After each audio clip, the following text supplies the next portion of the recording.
the pickpockets who caused so many problems on the previous trip. Once again, we'd managed to stay in the wonderful area of Puerto del Sol. So we managed to get ourselves down there in good time, mid-afternoon, to get a bit of tapas and a bit of Rioja before the game. The other significance of the trip for us, of course, was the last time a lot of us had seen Bobby Wilcox alive had been that famous time I spoke about last time, where Bobby was seen at 4 o'clock in the morning with a pair of sunglasses. So we raised a few glasses once more to Bobby and wished him well, and then got ourselves ready to get up to the ground. It's an amazing place, Madrid. It's probably one of the things it's most famous for is its lovely wide boulevards. And we were walking down one of these as kick-off was approaching, thinking, where the hell is this place? And then all of a sudden, down this side street, it just appears this huge concrete cathedral to football. It was the usual chaos that Spanish stewards and police seem to specialise in, getting into the ground. But once inside, we made our way up, and as usual, we were up in the gods. But what a fantastic view once we got up there. We found ourselves right behind the goal, literally the last seat before the Madrid fans. And the crescendo of noise just built up to kick off. It was just absolutely unbelievable. The game itself was a blur in a lot of ways. Obviously, Madrid aren't the team, or weren't the team last season they had been for some time, and it became obvious to Liverpool as they got a stranglehold on the game that not only could they hold out, but they could go on and win it.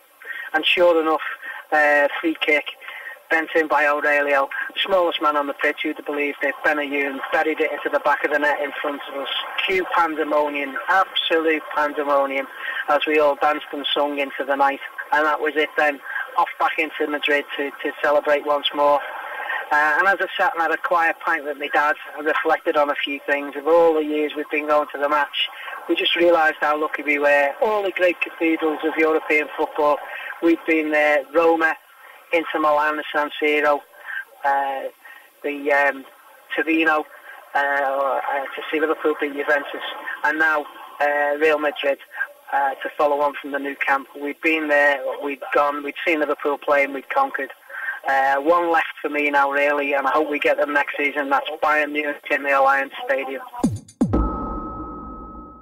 As listeners might understand, when a podcast goes on hiatus for 5 months or so, the feedback does tend to diminish to zero, which is where we're at tonight. So there'll be no feedback here. However, we do encourage you to resume sending your feedback from all corners of the world to podcast@lfcny.org. That's podcast@lfcny.org. In the meantime, we're going to use this spot to update listeners on the ongoing LFCNY boycott of Stephen Cohen. For those who don't know, Stephen Cohen hosts a football radio show, World Soccer Daily, here in the US, and he also appears on television. Over the years, he's made his distaste for Liverpool and all things Liverpool very obvious.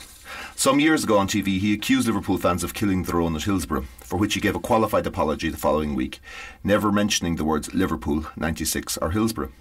In recent months, stretching back to February of this year, he has continued these tired lies, boasting about calling Liverpool fans murderers, that they killed their own at Hillsborough, that 6,000 to 8,000 ticketless fans and drunken fans were responsible for the crushed deaths